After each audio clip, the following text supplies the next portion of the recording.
Assalamualaikum warahmatullahi wabarakatuh. Alhamdulillahirabbil alamin. Wa bihi nasta'inu ala umurid dunya waddin. Asyhadu an la ilaha illallah wa asyhadu anna Muhammadan abduhu wa rasuluh. Allahumma shalli wa sallim ala Muhammad wa ala alihi wa ashabihi. Faya ayyuhal hadirun usini wa iyyakum bitaqwallah faqad fazal muttaqun. Kalau terdengarnya suara tidak bisa ditangkap dengan bagus, itu yang salah bukan sound systemnya, ya memang sumber suaranya. Karena suara saya itu kan nyempreng gitu loh, nggak enak saja nih didengar gitu. Iya, tapi kok ya diundang gitu. Iya, mungkin salah orang. Ibu bapak rahimakumullah, Allah berfirman di dalam surah Al-Maidah. Saya ambil bagian terakhirnya aja. A'udzubillahi samil alim minasyaitonir rajim. Ma yuridullahu liyaj'ala alaikum min haraj walakin yuridu liyutahhirakum waliyutimma ni'matahu alaikum la'allakum tashkurun. Allah itu tidak menginginkan kalau kamu itu jatuh terbelit pada kesulitan. Walakin yuridu, akan tetapi sebaliknya Allah itu berkehendak untuk mensucikan kamu dan untuk menyempurnakan nikmatnya bagimu. Dengan begitu supaya kamu benar-benar bersyukur.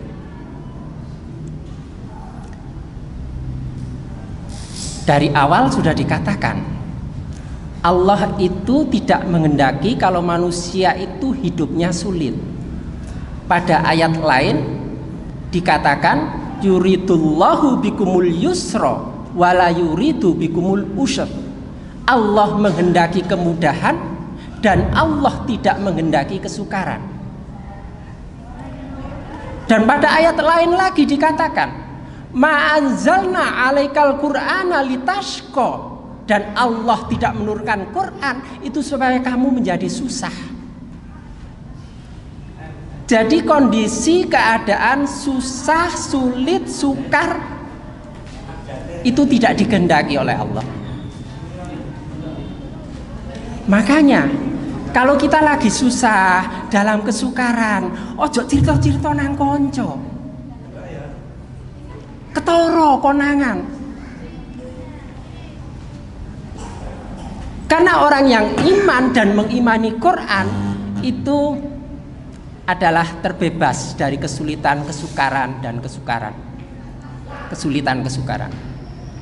Inna auliya Allah la khaufun alaihim wa lahum yahzanun.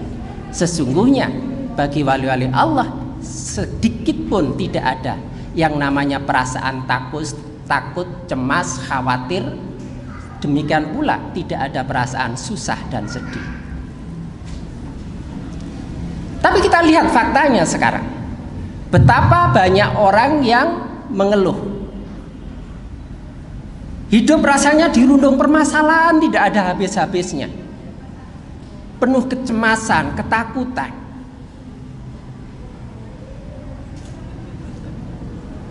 Membaca berita dolar naik 1.000. Ya apa ya? Padahal baru naik 1.000. Jangankan 1.000, biarkan naik 100.000, kan tidak apa-apa tuh sebenarnya. Semua barang-barang itu naik, harga-harga naik, sebenarnya kan juga tidak apa-apa. Yang penting kan bisa beli. Kalau bisa beli kan nggak apa-apa. Padahal harga ini akan hanya transaksi perjanjian antara manusia saja. Allah yang memberikan jaminan. Allah itu tanggung jawab menciptakan dan ngurusi. Allah senantiasa sibuk. Setiap hari Allah dalam kesibukan mengurusi hamba-hambanya.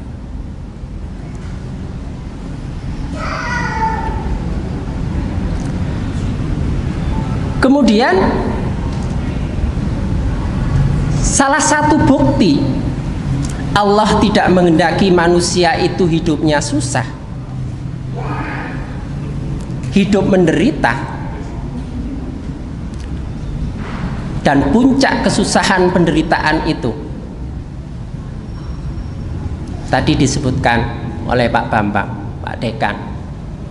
Harapannya adalah itkum minan nar, terbebas dari api neraka. Karena kehidupan sulit pedih itu puncaknya pada kehidupan neraka, tapi itu tidak diinginkan oleh Allah. Allah menghendaki supaya manusia terbebas dari itu.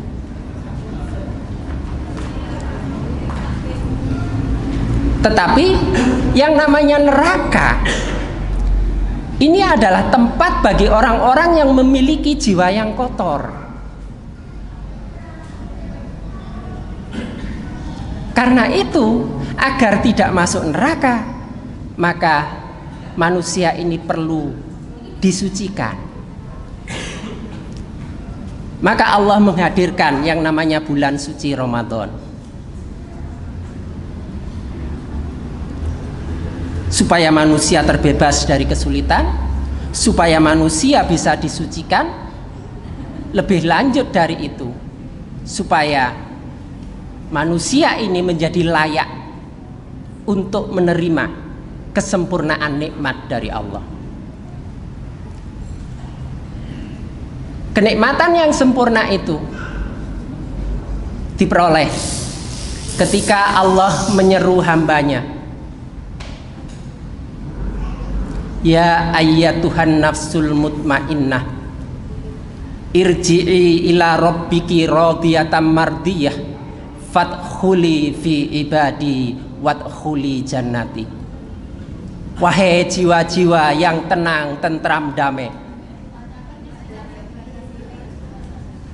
kembalilah engkau kepada Rabbmu dalam keadaan ridho dan diridhoi, dan masuklah engkau sebagai hambaku, dan masuklah engkau ke dalam surgaku. Allah menghimbau supaya manusia itu masuk ke dalam surganya. Dan Rasulullah mengatakan semua manusia itu diberi jatah untuk masuk surga, illa man aba, kecuali yang tidak mau. Ya kalau tidak mau ya nggak apa-apa. Manusia memiliki pilihan bebas. Ini kita yang hadir ini mau nggak diberi surga oleh Allah? Nggak ada itu, ya nggak apa-apa. Itu tadi namanya pilihan bebas. Semua manusia itu diberi jatah surga, kecuali yang tidak mau, illa man aba. Nggak ada ya yang mau. Gitu. Iya. Padahal ini tadi namanya bulan suci Ramadan, dan ini majelis kajian ini termasuk majelis zikir. Banyak malaikat yang hadir, datang dengan membawa alat rekam. Ketika ditanya, nanti lapor ke Allah, ya Allah, warga via sudah ditanya apakah mau dimasukkan ke surgamu. Rekamannya kosong, nggak ada suaranya. Kira-kira nggak mau ini. Tipe serodo kuno.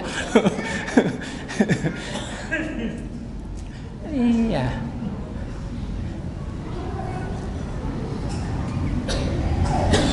Jadi gimana ini? Kira-kira kita bersedia nggak dimasukkan ke surganya Allah ini? Alhamdulillah, anggotanya tambah. Loh, namanya katanya surga itu seluas langit dan bumi. Terus yang bersedia hanya 5 orang. Kan lingak-linguk sendiri kan ya kasihan toh. Nah, kalau bareng-bareng itu kan enak.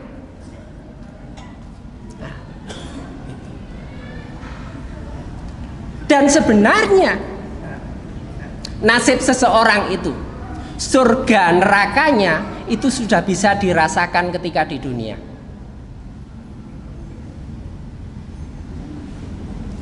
Kalau hidup di dunia itu terbebas dari perasaan takut, cemas, sedih, susah, menghadapi permasalahan itu dengan enak dan lapang dada, tidak menggerutu karena kesulitan, kesukaran yang dihadapi, hati senantiasa gembira, wabusro lil mu'minin, dan kegembiraan bagi orang-orang yang beriman, maka itu sudah alamat, tanda-tanda kelayaan seseorang pantas menghuni surga Allah.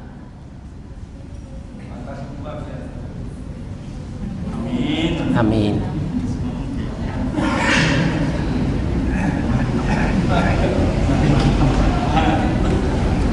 Kenapa? Nabi itu mengatakan, baiti jannati, rumahku itu adalah surgaku. Kehidupan surga itu sudah dirasakan sejak di dunia. Sebaliknya neraka itu isinya pertengkaran. Silakan nanti dibuka surah Ibrahim ayat 22.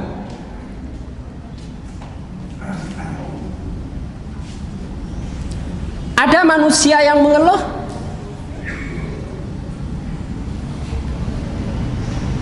aku masuk neraka ini gara-gara kamu. Itu protesnya pada setan. Tapi setan kan balik jawab,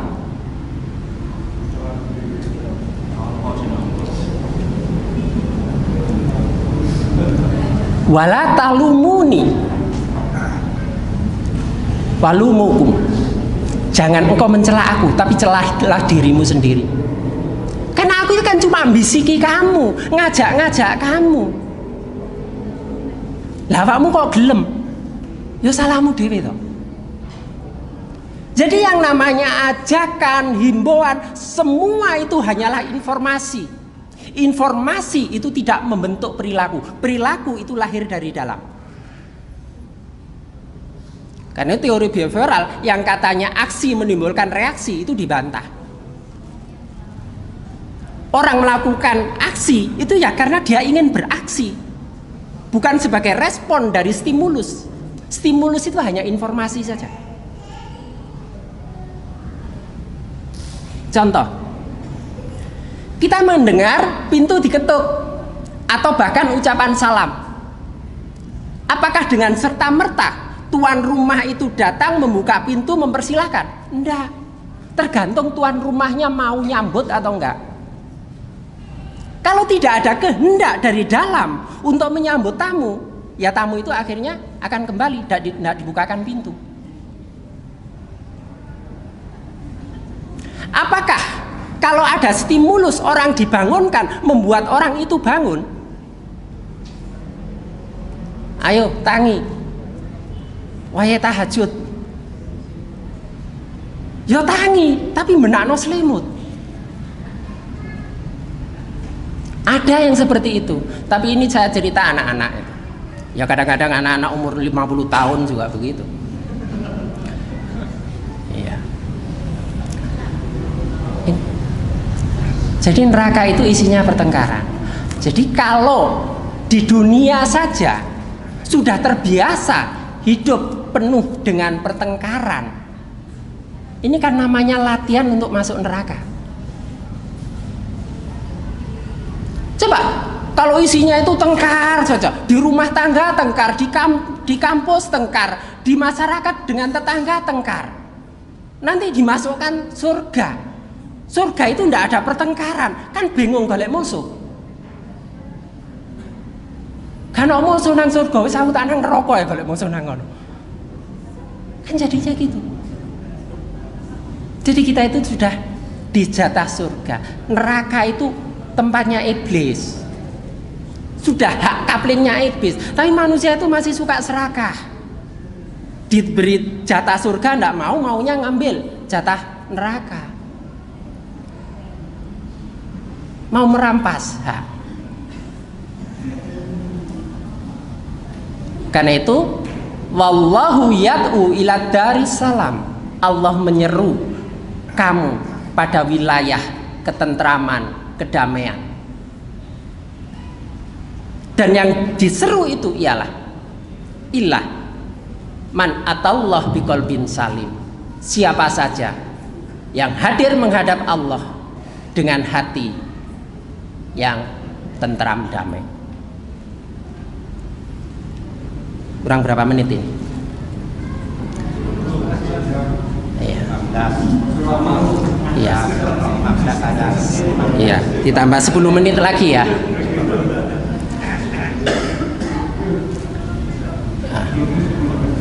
Ramadan dengan syariah puasa ini sebagai bukti kasih sayang Allah kepada manusia.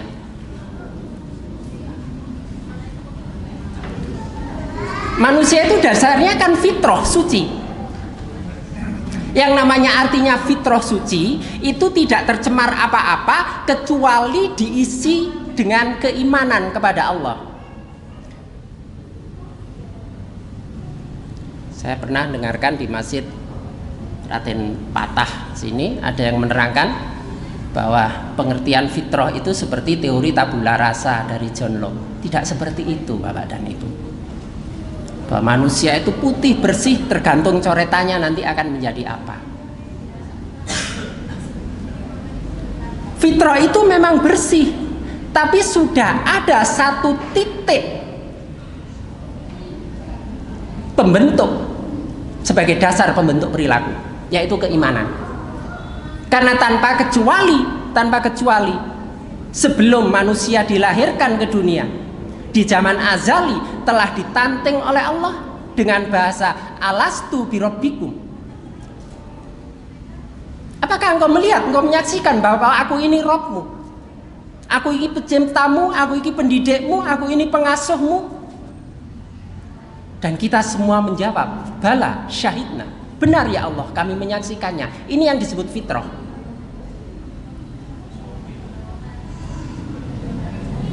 Satu keyakinan, satu kontrak ilahiyah. Nah, kita sudah kontrak dulu, sudah menyatakan kontrak bahwa kita hanya akan mau dibina, dididik oleh Allah, mengikuti arahan Allah, membina pribadi dengan kurikulum yang disediakan oleh Allah.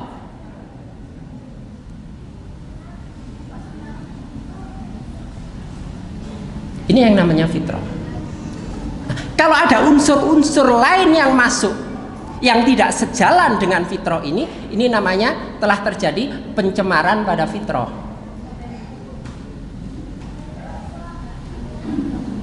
Dari 11 bulan banyak noda yang mencemari fitrah kita itu. Lalu Allah menyediakan 1 bulan sebagai jalan pembersihan. Jadi puasa itu dalam rangka penyucian fitrah.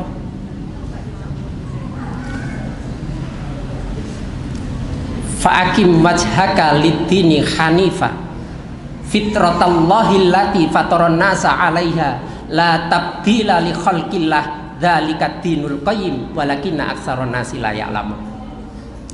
Maka hadapkanlah secara lurus pandanganmu, falsafahmu, iktikadmu pada agama yang hanif ini sebagai fitrah yang sesuai dengan fitrah manusia. Fitrah ketemu fitrah itu sejalan, tumbuh ketemu tutup.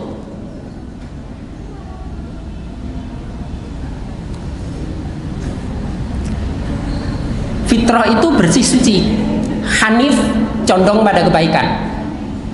Wa khalaqtul insana hunafa'a kullahum, dan aku ciptakan manusia itu semuanya dalam keadaan hanif, baik condong pada kebaikan. Yang namanya bersih dan baik itu tidak bisa menerima sesuatu yang kotor.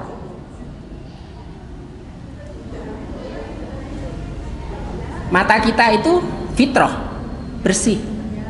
pasti tidak mau sesuatu yang kotor. Kalau ada sesuatu yang kotor masuk pada mata, pasti ada reaksi untuk menolak kekotoran itu. Debu masuk, langsung keluar air mata, supaya dengan air mata debu itu bisa dikeluarkan. Karena mata yang bersih tidak mau menerima yang kotor. Debu masuk ke hidung, hidung itu fitrah, bersih, baik, tidak mau menerima yang kotor. Karena itu begitu ada debu masuk, langsung ada reaksi menolak berupa bersin. Kalau itu tidak cukup kuat, maka akan terus masuk sampai ke bronchus, mempengaruhi sistem pernapasan kita. Yang terjadi adalah batuk. Jadi batuk itu kan bukan penyakit, kata dokter. Batuk itu kan reaksi dari dalam untuk mengeluarkan penyakit, untuk mengeluarkan kotoran. Karena yang bersih tidak mau menerima yang kotor. Ada yang kotor masuk pada sistem pencernaan, langsung muntah. Karena perut yang fitrah baik bersih tidak mau menerima yang kotor. Kalau tidak bisa dikeluarkan dengan mekanisme muntah, maka diare. Diare itu bukan penyakit, justru diare itu dalam rangka mengeluarkan penyakit yang ada di dalam. Sehingga diare pakai ampet-ampet itu nggak cocok. Penyakitnya tertinggal di dalam. Itu kuliah singkat saya dengan Dr. Mardhani beberapa tahun yang lalu. Seperti itu. Ini secara fisik. Rohaniah kita itu juga begitu. Rohaniah kita itu fitrah bersih, tidak mau menerima yang kotor. Begitu masuk yang kotor, ada reaksi untuk menolak kekotoran itu. Apa reaksinya? Gelisah tanpa sebab. Ada perasaan tidak enak. Ada perasaan hampa. Bahkan kadang-kadang pengaruhnya itu sampai ke fisik. Coba misalnya jengkel pada seseorang, rasanya di dada bagaimana? Nyesek. Yang jawab itu pengalaman. Bukan berarti yang nggak jawab ya nggak pengalaman ya, tapi yang jawab itu artinya orang jujur. Insya Allah yang jujur itu ahli surga. Loh, iya. Loh, di dalam surah An-Nisa itu kan dikatakan siapa orang yang mendapat nikmat dari Allah itu kan 4. Minan nabiyyin, minas siddiqin, minas syuhada, wasolihin.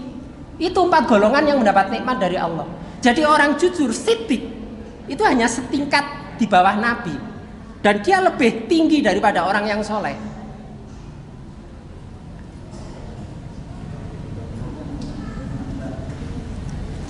Habis? Oh iya. Itu tadi kok seperti terdengar adzan gitu. Ini angen-angen. Iya. Iya. Saya khawatir juga bahwa waktunya tidak cukup. Karena itu saya menyediakan tulisan Pak dan Ibu tentang puasa. Sedikit uraian tentang puasa. Tapi tolong yang halaman depan jangan dibaca. Mestinya halaman depan ini ditaruh di belakang sebagai lampiran, tapi tahu-taunya kejepret di depan.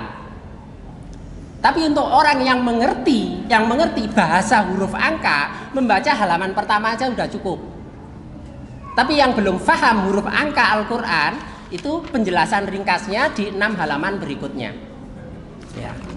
Nah, ini tadi 20 sudah ada yang ngambil 1, ini tinggal 19. Ini cara nih ngedom ya apa ya? Oh PD2. Tapi secara struktur Pak Dekan Pak.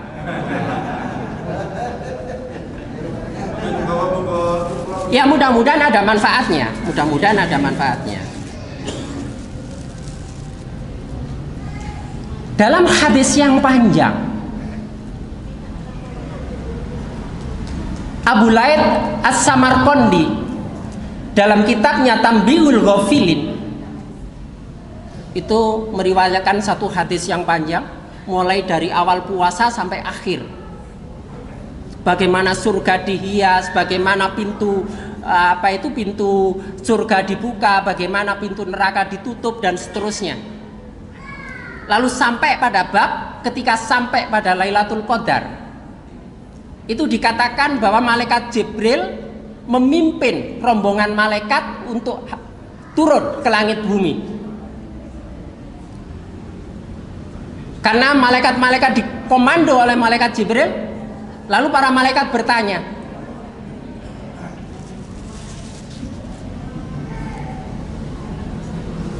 pertanyaan malaikat itu,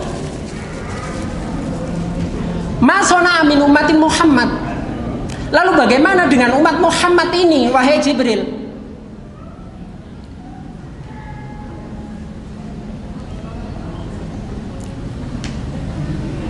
Malaikat Jibril itu menjawab, innallaha nadhara ilaihim wa afa anhum wa ghafara lahum illa arba'ah. Allah memandang mereka dengan pandangan penuh rahmat. Allah memaafkan mereka dan Allah mengampuni mereka kecuali 4 golongan. Qalu wa man haula? Lalu siapa 4 golongan itu? Yang pertama adalah mudminul khamr, para pemabuk. Bukan para pemabuk, yang benar adalah peminum khamr. Nah, pemabuk itu namanya diartikan lain. Saya dulu ada orang penting di Malang itu yang ngomong, terus terang saya itu memang hobi minum, tapi saya bukan pemabuk. Saya bukan pemabuk. Jadi kalau orang mengatakan saya pemabuk itu nggak benar. Tapi kalau saya hobi minum itu benar. Saya diam minum seberapa pun nggak pernah mabuk. Katanya begitu. Pejabat di Malang yang sudah lengser. Tetangga saya satu RT dulu. Iya. Itu peminum khamr. Maka tidak mendapatkan pemaafan dan ampunan dari Allah. Yang kedua, wa akul walidain, orang yang durhaka pada orang tuanya, tidak berlaku sopan santun terhadap orang yang lebih tua, lebih-lebih terhadap kedua orang tuanya.